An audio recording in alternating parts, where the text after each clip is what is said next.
బీసీలపై TDP Janasena పార్టీలు కపట ప్రేమను చూపిస్తున్నాయని వైసీపీ రాజ్యసభ సభ్యుడు ఆర్ కృష్ణయ్య అన్నారు. ఆయన మీడియాతో మాట్లాడుతూ చట్టసభల్లో బీసీ రిజర్వేషన్ల కోసం ఈ నెల 29వ తేదీన చలో ఢిల్లీ కార్యక్రమం నిర్వహిస్తున్నామని ప్రకటించారు. త్వరలోనే 4 లక్షల మందితో ఉత్తరాంధ్రలో బీసీ సభ నిర్వహిస్తామని చెప్పారు. బీసీల అభివృద్ధి కోసం జగన్ మాత్రమే పనిచేస్తున్నారని, జగన్ కాకుండా ఎవరైనా రాబోయే ఎన్నికల్లో అధికారంలోకి వస్తే బీసీల పరిస్థితి దుస్థితి అవుతుందని వ్యాఖ్యానించారు. జగన్ రాజకీయవేత్త కాదు, గొప్ప సంఘ సంస్కర్త అన్నారు. వచ్చే ఎన్నికల్లో జగన్కి బీసీలు ఓట్లు వేయాలన్నారు. ఈసారి 151 స్థానాలకు మించి వైసీపీ సాధిస్తుందని చెప్పారు. తెలంగాణ మాజీ సీఎం కేసీఆర్ క్రమంగా కోలుకుంటున్నారని, కాలు జారి పడిన తర్వాత కొన్ని రోజులుగా మంచానికి పరిమితమైన కేసీఆర్ ఇప్పుడు సాధారణ స్థితికి వస్తున్నారని ఫోటో షేర్ చేస్తూ the leader is back, ready to make waves అని క్యాప్షన్ పెట్టారు సంతోష్. ఆ ఫోటో ఇప్పుడు సోషల్ మీడియాలో వైరల్ అవుతోంది. వెల్కమ్ బ్యాక్ కేసీఆర్ గారు అని బీఆర్ఎస్ కార్యకర్తలు ట్వీట్ చేస్తున్నారు. మీకోసం తెలంగాణ ఎదురు చూస్తుందని పోస్టులు పెడుతున్నారు.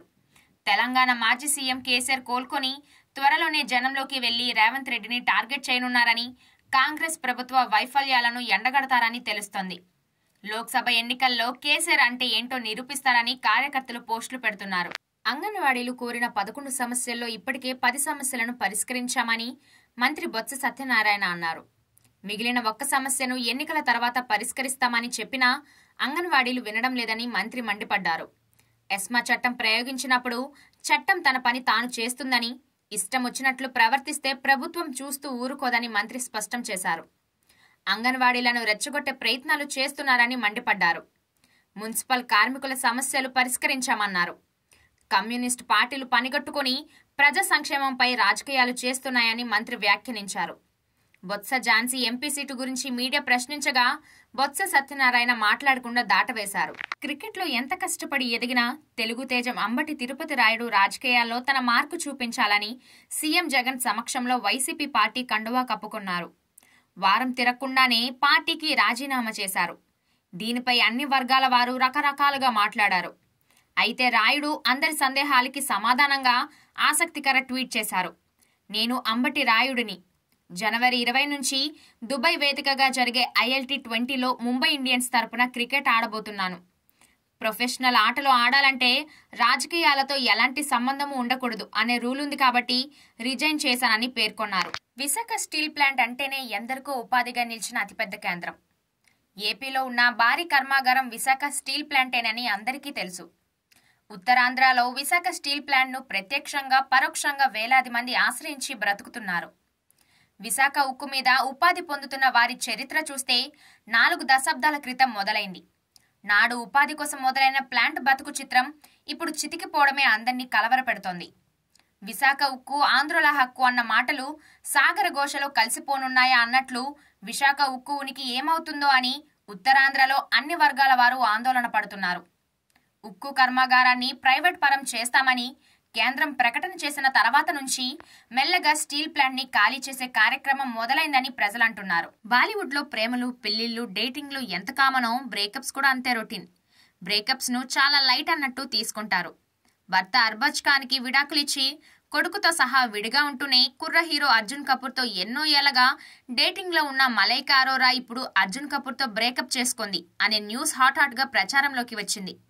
ఎప్పుడూ కలిసి కనిపించే మలైకా అర్జున్లు కొద్ది రోజులుగా దూరంగా ఉంటున్నారని బాలీవుడ్ మీడియా ప్రచారం చేస్తుంది.